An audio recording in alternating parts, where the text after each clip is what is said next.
दोस्तों कल रात लगभग पौने 11 बजे एक बहुत ही दुखद घटना हुई जिसमें झांसी में महारानी लक्ष्मीबाई मेडिकल कॉलेज जो कि उस पर्टिकुलर एरिया की अगर बात करें तो वो ओल्डेस्ट मेडिकल कॉलेज में से एक है।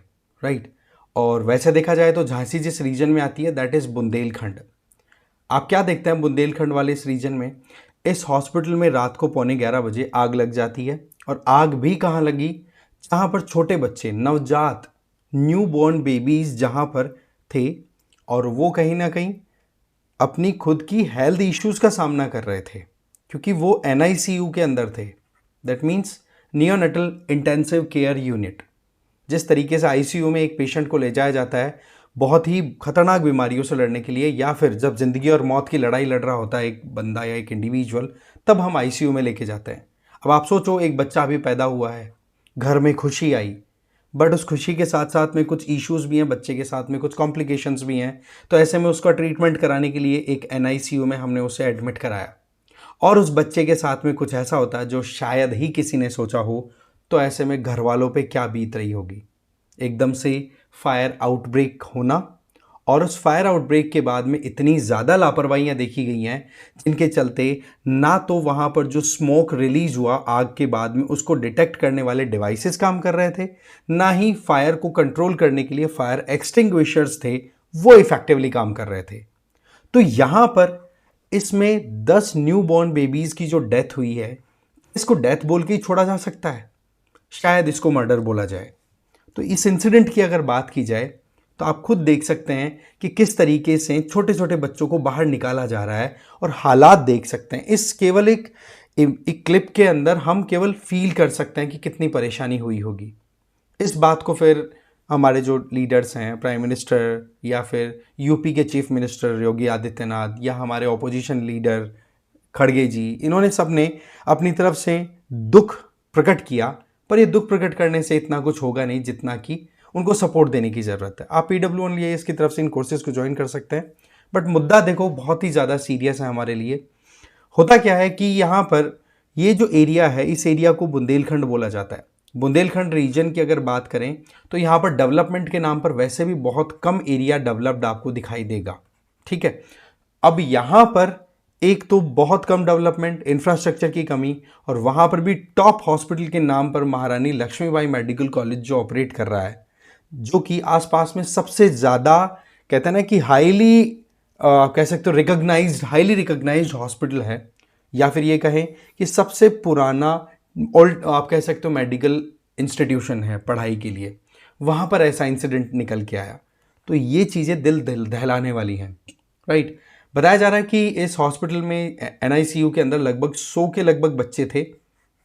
लगभग ठीक है। 2 चैम्बर्स में ये डिवाइडेड था, एक इनर चैम्बर था एक आउटर चैम्बर था। जो इनर चैम्बर था उसमें जो बच्चे थे उनको बचाना थोड़ा मुश्किल रहा। आउटर चैम्बर में जो थे बच्चे उनको निकालना थोड़ा पॉसिबल रहा। बट सबसे दुखद बात क्या है यहाँ पर कि जो कुछ भी वहाँ पर फायर को डिटेक्ट करके फायर को कंट्रोल करने के डिवाइसेस थे वो इफेक्टिवली काम ही नहीं कर गए। पहली बात तो ये कि अभी पहली बार देखने में तो यूँ लग रहा है कि जिस पर्टिकुलर चैम्बर में ये आग लगी थी, राइट, तो वहाँ पर ऑक्सीजन कंसंट्रेटर, दैट मीन्स एक डिवाइस जिसका काम क्या है उस पर्टिकुलर चैम्बर में ऑक्सीजन की सप्लाई को मेंटेन रखना, उसकी वजह से वहाँ पे ओवरलोड या फिर उसकी वजह से शॉर्ट सर्किट हो गया। शॉर्ट सर्किट होने की वजह से आग लग गई। अब हमें पता है कि आग लगते ही हॉस्पिटल्स में फायर डिटेक्टर और फायर अलार्म लगे रहते हैं, तो वो पूरे हॉस्पिटल में अलार्म बेल बज जाती है। साथ ही साथ स्प्रिंकलर फव्वारे भी लगे रहते हैं, आपने देखा होगा। बट वो केवल और केवल दिखावे के थे, ये बात यहाँ से साबित होती है। जैसे ही फायर आउटब्रेक हुआ किसी को पता ही नहीं पड़ा, बच्चे अंदर पता नहीं किस हद तक दम घुट करके परेशान रहे होंगे। फिर एकदम से जब बाहर वेटिंग लॉबी में जो रिश्तेदार घर वाले बैठे थे उन्होंने नज़र डाली कि चैम्बर में से धुआं निकल रहा है, तब जाकर के हॉस्पिटल में अफरा तफरी फैली। तो ऐसे में फिर वहाँ पहुँचा, देखा गया तो पता पड़ा कि आग ज़बरदस्त लग गई। फिर वहाँ पर जो वार्ड बॉय था ना, उसने फायर एक्सटिंग्विशर, ये लाल कलर के सिलेंडर पड़े रहते हैं आपको पता है हॉस्पिटल्स में, उठा करके चलाने की कोशिश की। पता पड़ा इसकी भी एक्सपायरी डेट निकल चुकी थी। इतनी हद तक लापरवाहियाँ वहाँ पर देखी गई है। राइट।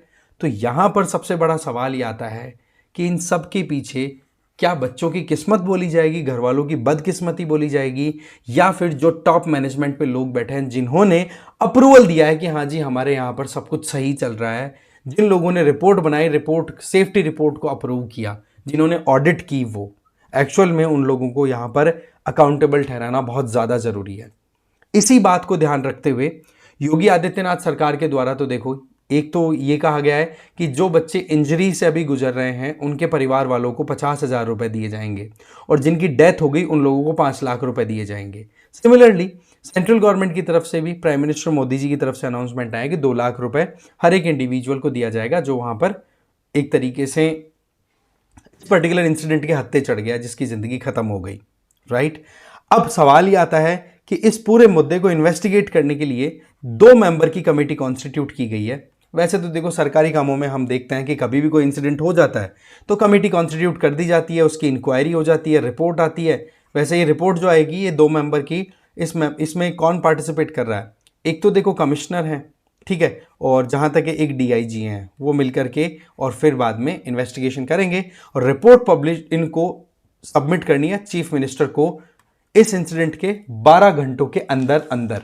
तो ये चीज़ें जो हैं वो गवर्नमेंट की तरफ से जो अलर्टनेस शो कर रही हैं वो तो क्लियर है, बट पॉइंट इज कि इस तरीके के इंसिडेंट कोई एक नहीं है, दर्जनों इंसिडेंट आप गिन सकते हो। जैसे कि 2021 में सिमिलर मैनर में महाराष्ट्र में ऐसा इंसिडेंट निकल के आया था जहां पर छोटे बच्चों की डेथ हुई थी। इसी तरीके से गुजरात के राजकोट में भी गेम जोन वाले एरिया में आग लगी थी, वहां पर भी 30 से ज्यादा लोगों की डेथ हो गई थी। दिल्ली की बात करें तो दिल्ली में भी इसी साल 2024 में एक प्राइवेट या फिर किसी हॉस्पिटल के अंदर इसी तरीके से बच्चों के साथ ज्यादती हुई, वहां पर भी 7 बच्चों की जान चली गई थी।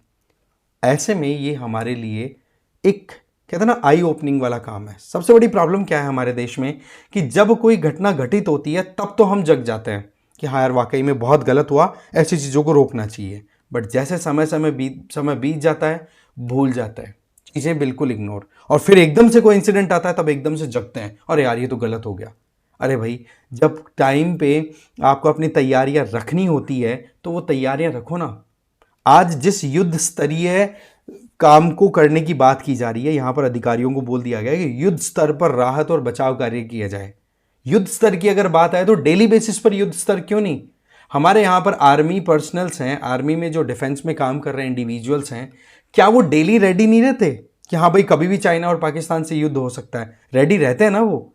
एग्जैक्टली उसी तरीके से जिन लोगों का काम सेफ्टी को इंश्योर करना है, उन लोगों को आप सेफ्टी इंश्योर करने में डेडिकेटेडली लगाओ, उनको खींच के रखो, ये बहुत ज़्यादा ज़रूरी है। जो भी हमारे यहाँ पर लापरवाहियाँ हो रही हैं, उन लापरवाहियों को करेक्ट आउट करना बहुत ज़्यादा ज़रूरी है। अब सवाल ये आता है कि हमारे यहाँ पर कितने केसेस देखने को मिलते हैं जब इस तरीके के इंसिडेंट होते हैं। तो एक इंडिया रिस्क सर्वे है जिसमें 2019 में डेटा रिलीज हुआ था और उसमें फोकस किया गया था 2010 से लेकर के 2014 के बीच में। आप हैरान रह जाएंगे, इसमें डेटा क्या निकल के आया कि मतलब आप मोटी मोटी बात करें, ज़्यादा में नहीं तो हर साल 1,13,961 जनों की डेथ होती है हमारे देश में ड्यू टू फायर एक्सीडेंट्स, और उन फायर एक्सीडेंट्स में से 7% के लगभग इलेक्ट्रिक शॉर्ट सर्किट की वजह से होता है। और ये फायर एक्सीडेंट की अगर बात करें तो डेली बेसिस पर एवरेज निकाल लो, 62 मृत्यु होती हैं हमारे देश में हर दिन।